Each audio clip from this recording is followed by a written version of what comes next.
When a respected police sergeant planted evidence on an innocent black man, he never suspected federal agents were already watching his every move. As we dive into this story, let us know where you're watching from in the comments. And be sure to hit the subscribe button if you believe that everyone should be treated with respect, regardless of their status or looks. Welcome to Mr. Black Stories. The afternoon sun beat down on Marcus Johnson's dark blue sedan as he cruised through the tree-lined streets of Oak Ridge Heights. The neighborhood's colonial-style homes, with their manicured lawns and luxury cars in circular driveways, spoke of old money and exclusivity. Marcus adjusted his glasses and checked the address on his phone one more time, the message on the screen displaying 1428 Willow Lane. He was close. Marcus wore a crisp white button-down shirt with the sleeves rolled to his elbows, charcoal slacks, and a navy blue tie, loosened just enough to suggest he'd been working all day. His appearance was meticulous, but not flashy, the kind of professional look that should have belonged in this neighborhood. Yet he couldn't shake the sensation of being out of place, a feeling that had followed him through similar neighborhoods his entire life. As he slowed to check the house numbers, Marcus noticed a police cruiser appear in his rearview mirror. It maintained a consistent distance, neither passing nor falling back. Just watching. Marcus took a deep breath and maintained his speed precisely at the limit. He used his turn signal well in advance when changing lanes, stopping fully at each stop sign. His driving was textbook perfect, giving no reason for the officer to engage. But the cruiser remained, its presence a constant weight in the mirror. Inside the police vehicle, Sergeant James Miller ran Marcus's license plate through the system. Marcus Johnson, 34, no outstanding warrants, no tickets in the last 3 years, vehicle registration current. Miller's lips thinned with disappointment, nothing he could use. He drummed his fingers on the steering wheel, studying the black man in the blue sedan. What was someone like him doing in Oak Ridge Heights? Miller had patrolled this area for 12 years, and he knew who belonged and who didn't. Miller reached for the radio mic.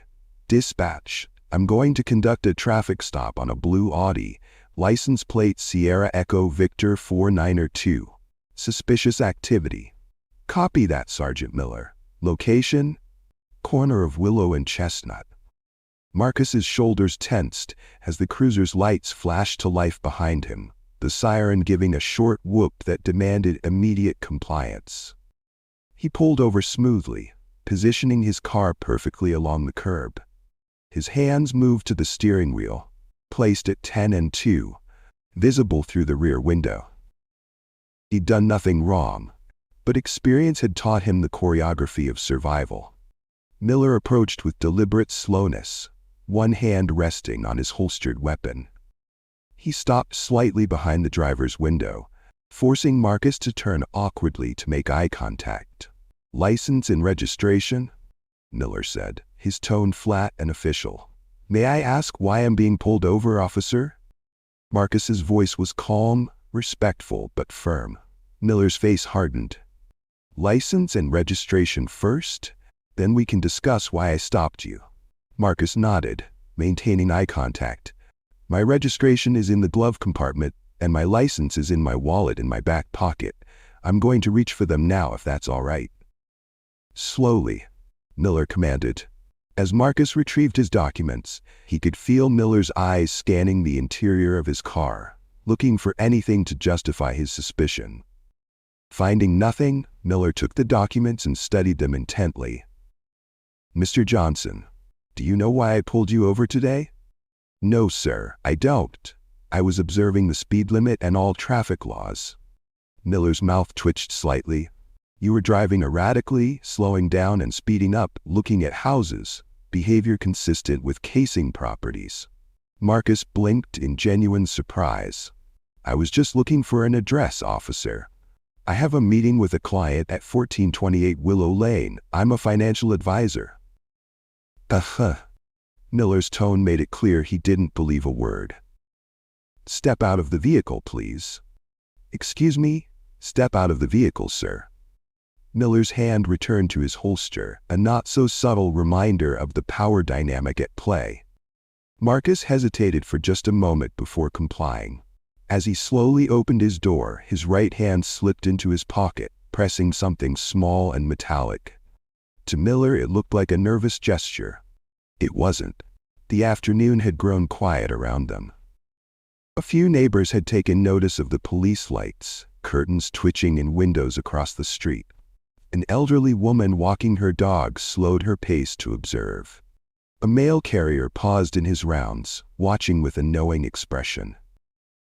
Once outside, Marcus stood with his hands visible, his body language open and non-threatening. He was taller than Miller by several inches, but he made himself smaller. Less imposing, another survival tactic learned through years of encounters just like this one.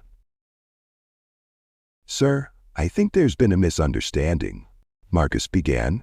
"Turn around and place your hands on the roof of your vehicle," Miller interrupted, his voice harder now. Marcus complied without argument. As he leaned forward against his car, he caught a glimpse of a silver van parked down the street, its windows tinted. It hadn't been there when he turned onto the street. Something inside him steadied at the sight.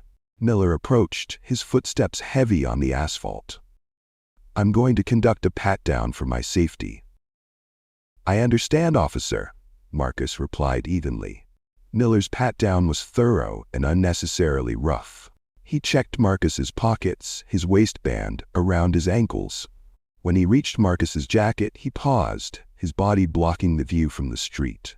With practiced smoothness, Miller slipped a set of car keys into Marcus's right jacket pocket, a ring with 3 keys and a small Toyota remote. The move was quick, professional, almost imperceptible. Almost. Miller continued the pat-down as if nothing had happened, then stepped back. "Turn around." Marcus turned, his expression a careful mask of confused concern. "Is everything all right, officer?" "Empty your pockets," Miller ordered. Marcus complied, placing his wallet, phone, and some loose change on the hood of his car. Miller pointed to his jacket. "All pockets." With deliberate movements, Marcus reached into his jacket's inner pocket and removed a business card holder. Then he reached into the right pocket, the one Miller had just visited, and his fingers closed around an unfamiliar set of keys. His eyes widened with what appeared to be genuine shock. "What's this?" he asked, holding up the keys. Miller's face transformed with predatory satisfaction. "That's what I'd like to know." He snatched the keys from Marcus's hand, examining them with theatrical interest. "Toyota Camry. Interesting. You drive an Audi. What would you have done in this situation? Something you knew nothing about had been planted." Let us know your thoughts in the comments below, and be sure to subscribe to find out how this story ends. "Those aren't my keys," Marcus protested, his voice rising slightly. "I've never seen them before." "Really?" Miller's smile was cold. "Because these match a vehicle reported stolen 3 days ago." He held up the remote and pressed a button. In the distance, a car chirped in response, a black Toyota Camry parked 2 blocks away. This is impossible," Marcus stammered, his eyes darting between the keys and Miller's triumphant face. "Those are not my keys. You know they're not my keys." "Sir, turn around and place your hands behind your back," Miller commanded, reaching for his handcuffs. "You're under arrest for possession of stolen property." Marcus's face contorted with a mixture of anger and disbelief. "This is insane. You planted those keys. You just put them in my pocket. Stop resisting." Miller barked, loud enough for the gathering onlookers to hear. "Turn around now." Nearby, a young woman had begun recording with her phone. The mail carrier had stopped completely, his face grim. The elderly dog walker was speaking urgently into her own phone. Marcus locked eyes with Miller, a flash of something, determination perhaps, crossing his features before he turned and assumed the position. As Miller cuffed him, reciting the Miranda rights with practiced efficiency, Marcus caught another glimpse of the silver van. Its engine had started. "You're making a huge mistake," Marcus said quietly as Miller led him to the cruiser. Miller leaned in close, his voice low enough that only Marcus could hear. "No, you made the mistake when you decided to drive through my neighborhood. Car thief, drug dealer, whatever you are, you picked the wrong town." He roughly guided Marcus into the back seat. As the cruiser pulled away, Marcus stared out the window at his car, now alone at the curb. The silver van had disappeared. The processing room at the Oak Ridge Heights Police Department was harshly lit and cold. Marcus sat on a metal bench, his handcuffs removed, but his freedom still a distant concept. The booking officer, a heavy-set man with thinning hair and tired eyes, took his fingerprints with mechanical efficiency. "Name?" the officer asked without looking up. "Marcus Johnson." "Date of birth?" "March 15th, 1989. The officer pressed Marcus's thumb against the scanner. The machine beeped, and the officer frowned at the screen. He tried again, with the same result. With a sigh, he switched to the old-fashioned ink method. "System's acting up," he muttered. What he didn't see was the small alert that had appeared on his screen before it quickly disappeared. Across the room, a younger officer caught the alert before it vanished. He glanced at Marcus with new interest, then at his watch. Without a word, he stood and left the room. Sergeant Miller entered, a thick folder under his arm and a coffee cup in his hand. He nodded to the booking officer. "I'll take it from here, Pete." The booking officer looked up, surprised. "Processing isn't finished yet. He needs to." "I said I'll handle it," Miller interrupted, his tone leaving no room for argument. The booking officer shrugged and stepped away, shooting Marcus a look that might have been apologetic. Miller placed his coffee on the desk and opened the folder. "Marcus Johnson," he read aloud. "Financial advisor, no priors, clean record." He looked up, studying Marcus with cold eyes. "Doesn't fit the profile of a car thief." "Because I'm not a car thief," Marcus replied evenly. "And yet, you had the keys to a stolen Toyota Camry in your pocket. Care to explain that?" Marcus leaned forward, his voice low and intense. "You put them there, during the pat-down." Miller's laugh was short and dismissive. "That's a serious accusation, Mr. Johnson. One I suggest you reconsider. Falsely accusing an officer can add years to your sentence." "Officer Miller." "Sergeant," Miller corrected sharply. "Sergeant Miller," Marcus continued. "I'm a financial advisor heading to a client meeting. I have no criminal record, no motive, and no connection to any stolen vehicle. The keys appeared in my pocket after your search. These are facts." Miller's expression darkened. "Here's a fact for you. I found stolen property in your possession. That's a felony. How you want to play this determines whether you're looking at 6 months or 6 years." He closed the folder with a snap. "Let's continue this conversation somewhere more private." The interrogation room was small and windowless, with a single table bolted to the floor and 3 chairs, 2 on one side, 1 on the other. A large mirror dominated one wall, its reflective surface hiding whoever might be watching from the other side. A camera in the upper corner blinked steadily, its red light a constant reminder of surveillance.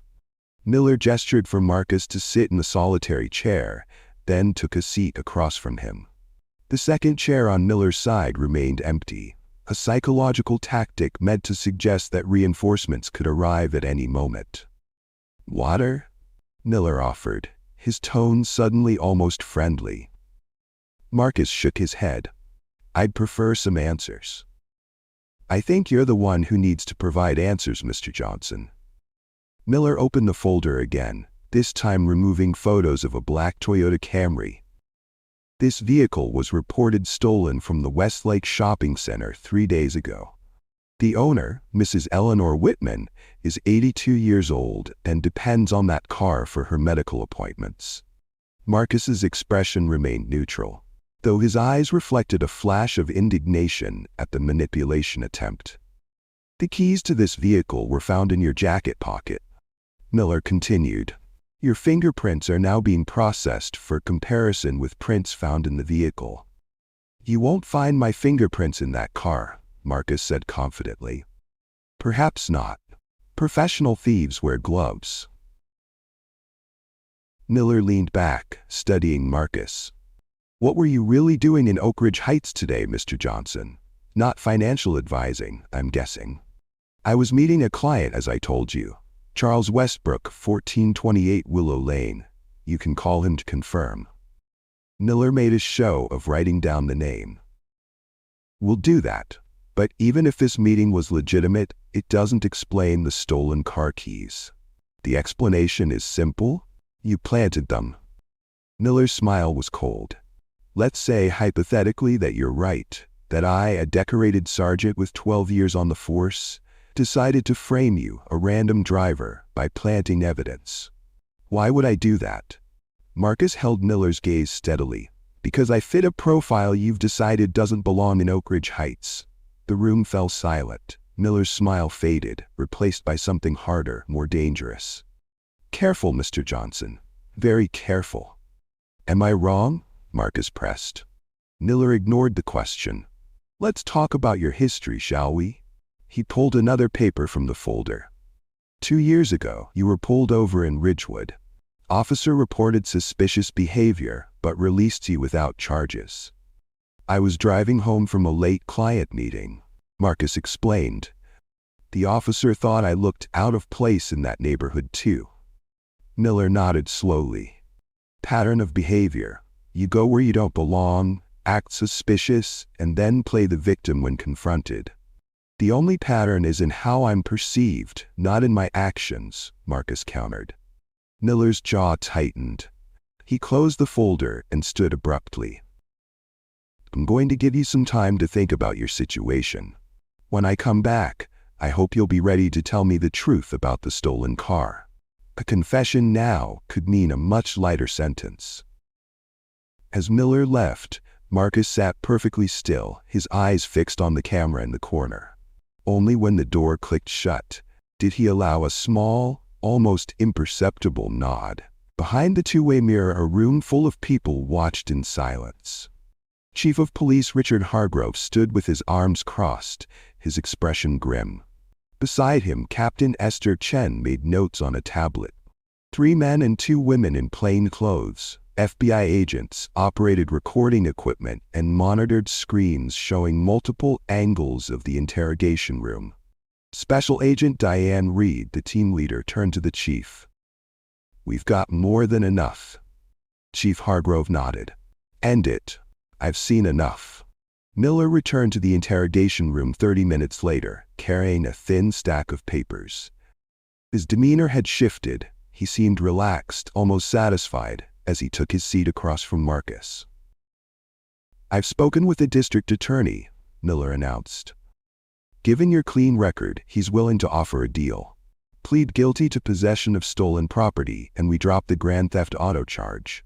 You'll serve probation, pay restitution to Mrs. Spot Whitman, and this whole unfortunate incident will be behind you. Marcus stared at the papers but made no move to take them. I'm not pleading guilty to something I didn't do. What do you think of Marcus's resolve? Should he have signed it? Leave a comment below and hit that subscribe button to see how this story turns out. Miller's friendly facade slipped. Don't be stupid. I've got you dead to rights.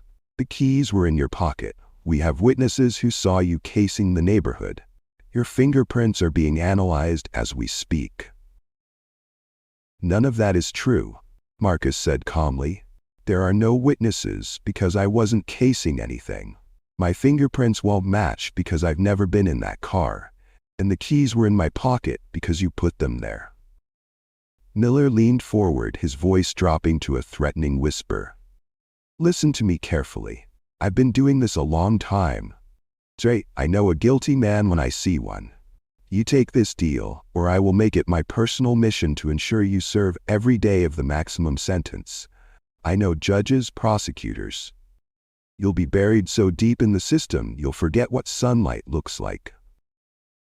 Marcus tilted his head slightly, a new confidence settling in his eyes. "I think we're done here, Sergeant Miller." "You don't decide when we're done," Miller snarled, slamming his palm on the table. The door to the interrogation room swung open. Chief Hargrove stepped in, followed by Captain Chen and Special Agent Reed. Miller froze, confusion washing over his face. "Actually, Sergeant, Mr. Johnson is right. You are done here." Chief Hargrove's voice was steel wrapped in velvet. "Step outside, now." Miller's eyes darted between his superiors and Marcus. "Sir, I'm in the middle of securing a confession." "That wasn't a request, Sergeant." Hargrove's tone left no room for argument. Miller stood slowly, his confidence visibly crumbling. As he passed Marcus, their eyes met briefly. Miller's filled with dawning horror, Marcus's with quiet vindication.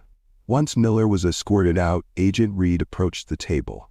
"Mr. Johnson, I'm Special Agent Diane Reed, FBI. Thank you for your cooperation today." Marcus nodded, the tension in his shoulders finally easing. "Did you get what you needed?" "Every second," she confirmed, tapping her tablet to show multiple video angles of Miller planting the keys. "The body cam you were wearing captured the plant perfectly. Combined with the dash cam footage from the silver van and the testimonies we've collected from previous victims, it's more than enough." Chief Hargrove stepped forward, his expression grave. "Mr. Johnson, on behalf of the Oak Ridge Heights Police Department, I want to express my profound apologies for what you experienced today." "I didn't do this for an apology, Chief," Marcus replied, standing up. "I did it because no one else should have to go through what I've experienced. Not here, not anywhere." Captain Chen handed Marcus his belongings. "We've had suspicions about Miller for months.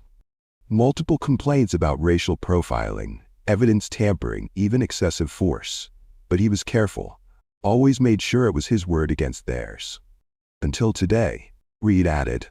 In the adjacent room, Miller sat rigid in a chair, his face ashen as Agent Thompson placed a thick folder on the table between them.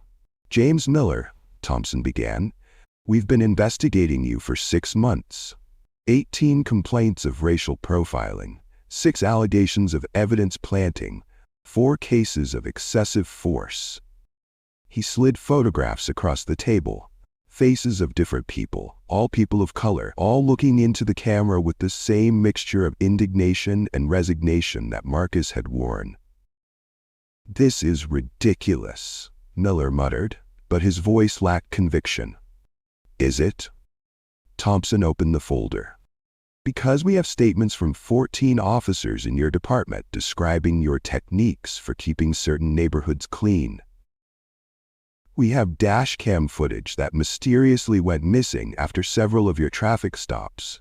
And now we have you on multiple cameras planting evidence on an innocent man." Miller's eyes closed briefly. When they opened, they held a calculation that had served him well for years. "Look, there's been a misunderstanding." Johnson was acting suspiciously. "Save it," Thompson cut him off. "Marcus Johnson isn't just a financial advisor. He's also a former prosecutor who now works with the Innocence Project. He volunteered for this operation after we approached him." Miller's face drained of color. "The silver van you noticed? FBI surveillance team. The elderly woman with the dog? FBI. The mail carrier? Also FBI." Thompson leaned in. "We knew your patterns, Miller. We knew exactly which buttons to push to get you to show us who you really are." 3 months later, Marcus sat in a sunlit conference room at the Justice Department. Around the table were Agent Reed, 2 Justice Department officials, Chief Hargrove, and 4 community activists from Oak Ridge Heights. "The investigation has uncovered 12 cases where Miller falsified evidence," Reed was explaining, "and potentially dozens more where he conducted illegal stops and searches. The department is reviewing all of his arrests from the past 5 years." "And Miller himself?" asked Evelyn Winters, head of the Community Oversight Committee. "Facing multiple federal charges," one of the justice officials replied. "He's already been terminated from the force." No quiet resignation, no pension. His preliminary hearing is next month. What about the other officers who knew and said nothing? Marcus asked, his pen poised over his notepad. Chief Hargrove cleared his throat. 2 senior officers have been suspended pending investigation. 4 others are on administrative leave. And every officer is now required to undergo implicit bias training, developed in partnership with Ms. Winter's TIA committee. Training is just the beginning, Evelyn noted firmly. We need structural change. That's why we're here, Marcus reminded her. The consent decree being drafted will require body cameras to be on during all interactions, regular review of traffic stop data for racial disparities, and an independent civilian review board with real authority.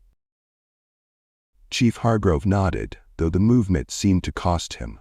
We're also implementing new hiring practices and promotion criteria that emphasize community connection and de-escalation skills over traditional metrics. As the meeting continued, Marcus's phone buzzed with a text. It was Charles Westbrook, his client from that day. Saw the news. What you did took courage. Still want to talk about that retirement portfolio? Marcus smiled slightly, typing back, absolutely, though I might be busy for a while. Justice work is never finished. Later that evening, Marcus drove through Oak Ridge Heights again. This time, no police cruiser appeared in his mirror. He pulled up to 1428 Willow Lane, a real address, a real client, and parked without hesitation. As he gathered his portfolio, he caught sight of a young black couple walking their dog along the sidewalk. A patrol car passed them slowly, and Marcus tensed instinctively, but the officer inside merely nodded at the couple and continued on his way. Small changes. A beginning. Marcus stepped out of his car, straightened his tie, and walked up the path to the front door with his head held high. Behind him, the setting sun cast his shadow long across the manicured lawn, not as something out of place, but as simply another part of the landscape. If you're enjoying this story, remember to like and subscribe to the channel for more contents like this. 1 year later, Marcus stood at a podium in front of the Oak Ridge Heights City Hall. Behind him sat Chief Hargrove, now Captain Thompson, who had transferred from the FBI to lead the department's new Internal Affairs Division, and members of the Civilian Oversight Committee. A small crowd had gathered. Community members, officers in uniform, journalists with cameras. Marcus adjusted the microphone and looked out at the assembled faces. Today marks 1 year since the Justice Department consent decree was implemented in Oak Ridge Heights, he began. 1 year of body cameras that can't be turned off. 1 year of traffic stop data being publicly reported. 1 year of civilian oversight with real teeth. He gestured to a large chart displayed on an easel. Traffic stops are down 40% overall, but arrests for actual criminal activity are up 12%. Response times to emergency calls have improved across all neighborhoods, regardless of demographics. Citizen complaints have decreased by 35%. Marcus paused, making eye contact with several officers in the crowd. This isn't about vilifying police. It's about ensuring that the immense power they hold is wielded justly and equally. It's about making sure that a man looking for an address isn't treated as a criminal because of the color of his skin. From the back of the crowd, a reporter raised his hand. Mr. Johnson, James Miller's sentencing is tomorrow. Will you be attending? Marcus nodded solemnly. Yes, not for vindication, but as a reminder that this system can work, that justice, while imperfect and sometimes painfully slow, is still possible. Another hand raised, a young officer recently graduated from the academy. Sir, many of us joined the force to make a difference. How do we ensure we don't become part of the problem? Marcus considered the question carefully. By remembering that the uniform doesn't make you above the law, it makes you its most visible representative. By questioning not just obvious wrongs, but the subtle biases that lead to them.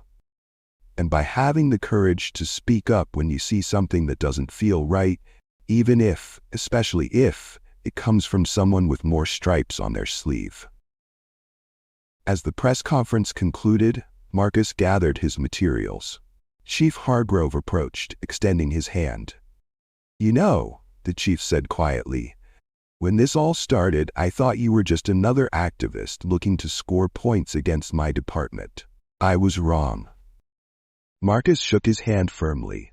"And I thought you were just another administrator more concerned with protecting the system than fixing it. I was wrong too." Hargrove smiled slightly. "Still think we have a long way to go?"